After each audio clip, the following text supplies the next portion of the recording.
everybody, it's Sarah, and today I want to talk to you about all the books that I finished in April. So today is my April wrap-up, and I actually did not finish all that many books in April. I finished a total of 4 books, one of which was a reread and one of which was actually quite a short book. So yeah, I just was a bit slumpy in April, wasn't feeling too great overall, but let's jump right into all the books so that hopefully maybe for once I'll have a shorter wrap up. And as always, I want to start with the reread. The reread I finished in April was The Memory of Souls by Jen Lyons. This is the 3rd book in the A Chorus of Dragons series, and I read this because I am currently hosting a read-along for the A Chorus of Dragons series. I have been hosting one, I should say, since the beginning of the year to prepare for the publication of the 5th book, which I'm actually currently reading, and it's so good and I love it. And so yeah, I read this in April. This is the 3rd book. Should have finished it in March, didn't do that, finished it in April. But yeah, I love my reread of this so much, as you can probably tell by the tabs. Although the tabs aren't necessarily my favorite scenes, it's like mostly world building and family connections and then the gays being gay. But in case you're new to my channel, let me tell you what this series is about. This series is an adult high fantasy series, and as such it is of course, as always, very hard to concisely summarize what the series is about as a whole. But in the 1st book we start with our main character Kieran, or one of our main character Kierans, in jail. And the 1st book is Kieran telling his life story to his jailer, and also the jailer telling Kieran's life story back to him, or parts of his life story back to him. It's quite unique in terms of how the story is told. Every story is told as a story, so it's someone telling their story and what is happening and so on, and there's footnotes, and it's just fun.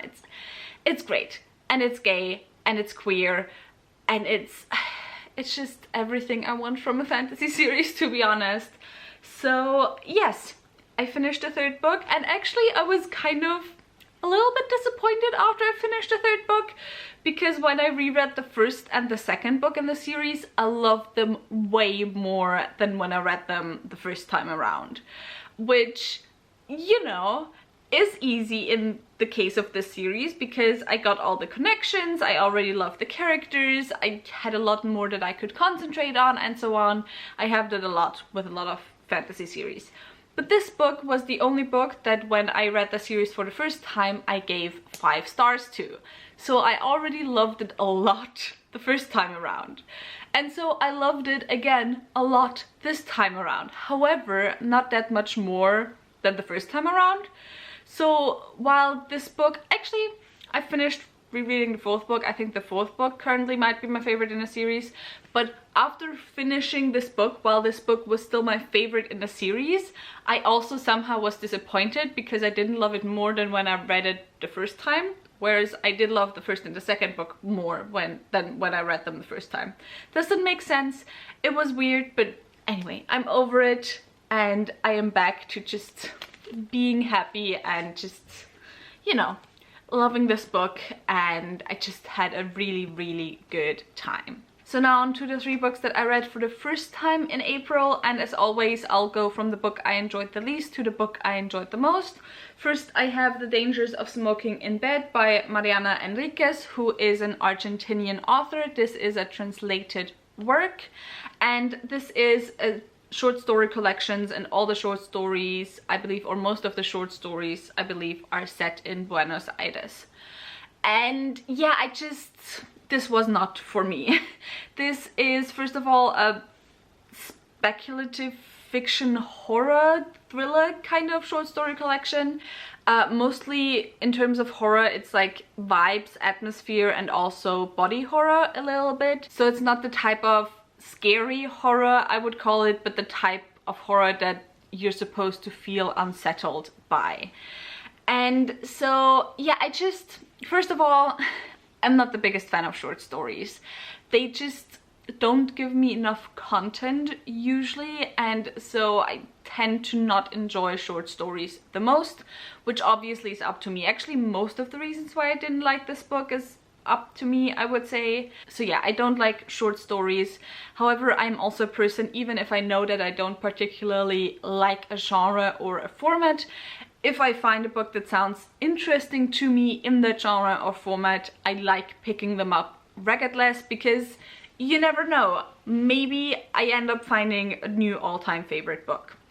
But yeah, so not my favorite format. And then just these are the type of short stories that live purely off of vibe, and I can only do vibes if I either really love the vibe, which is not the case for me with like body horror, unsettling horror type stories, or if I really like the metaphors, or if I really like the writing. And in terms of the writing and the metaphors,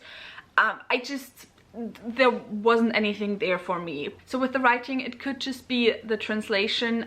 I don't know. I have not read the original because I do not speak Spanish. Also, there was a short story where transphobic slurs were used quite a lot. Again, I don't know if that was an issue with translation. I don't know how it could be, but just be aware of that. So yeah, writing wasn't necessarily for me. And then in terms of metaphors or allegories or anything along those lines, again, there wasn't anything for me to latch onto, which again is something that's on my side, or that could very well be, most probably is on my side, rather than the book's fault, because obviously I'm not very well versed in Argentinian history and culture. So there very well could be a lot, there probably is a lot that I missed there. But yeah, in terms of reading enjoyment for me, this book had nothing to give to me personally. So yeah, sadly didn't enjoy this one, and I ended up giving it 2.5 stars. Next, I have a book where I will try to keep it quick because I do already have a review up of this, and that is Scorpica by G.R. McAllister, which is the first book in the 5 Queendom series. I was originally given an e-arc of this in return for a review. I ended up picking up the physical copy as well, and this one is another adult high fantasy set in a world where we have 5 queendoms, 5 matriarchies. However, one day no more girls are being born, and so we follow the different queendoms as they kind of try to navigate this new problem that brings a lot of political issues with it. And yeah, I did overall enjoy it. I gave it a solid 3 stars. There were some issues that I had with the writing and also with the world building, because I do think that this is very cis-normative, this world building, which I thought was a shame, because, and I think we've had that discussion on at least book Twitter a lot in the past few weeks. I think when it comes to like gender apocalypse type stories, bringing in the transgender aspect is something that is very interesting, or that would be very interesting. Sadly, wasn't the case here.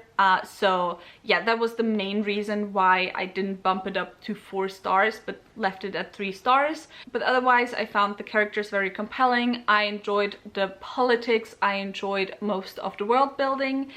And yeah, I am somewhat looking forward to reading the second book and to seeing how this story continues on. And then the last book I have for this wrap up is Daughter of the Moon Goddess by Su Lin Tan. This is the first book in the Celestial Kingdoms duology, and this is an adult high fantasy as well, and it's inspired by Chinese mythology. In this one we're following Xing Yin, I hope I'm pronouncing this name correctly, probably not, who is, as the title suggests, the daughter of the moon goddess. However, when her mother is in trouble one day, it is up to our main character to infiltrate the celestial court and to try and save her. And so yes, I really enjoyed this. This was the buddy read for April for my book club. My book club, of course, is of Queens, Witches and Valkyries, and that book club is all about reading adult high fantasy written by women and genderqueer folks. And around the middle of each month I upload a poll on Twitter for the next month, where you can then vote which book you would like to buddy read. And so the Twitter and the Discord links will be left down below if you're interested in joining us. The read along for A Chorus of Dragons was also going on the Discord of the book club, so if you're still interested in joining us there, the channels are still all open, they're still active, so you can still join us if you want. You're very welcome. But anyway, my thoughts on this book. I overall really enjoyed this. I gave it 4 stars in total. This is described as an adult high fantasy with YA crossover appeal, and I can definitely see this. This is one of those fantasy books that makes you question where the line is between adult and YA, because I do think that a lot of the themes and the way it's written, the language as well, actually not the language, but you know, the way the plot is structured, and a lot of the themes fall more on the YA side of the spectrum, but the age of the characters and also the language could fall more towards the adult side. So actually, if I had read this not knowing which age category this belongs to, I'm not sure which category I would have put it in.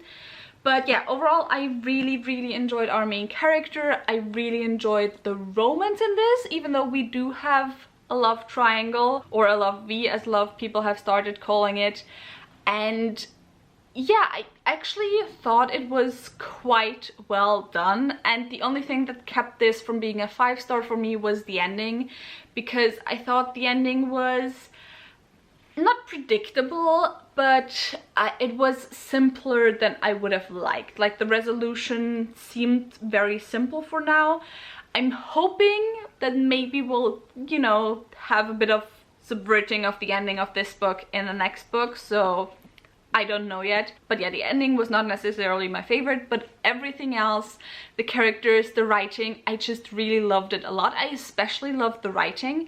It took me a bit to get into because it sometimes seemed a bit stilted and wooden, but the way it was written, and even though it was the case, it really gave it this feeling of being a retelling, of being a fairy tale. It had this kind of fairy tale-like language that isn't necessarily the most quote-unquote natural, but that's just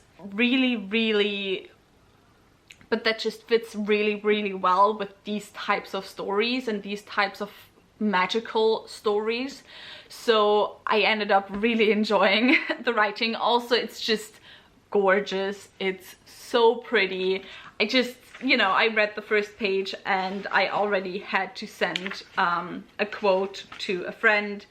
So it's just gorgeous writing.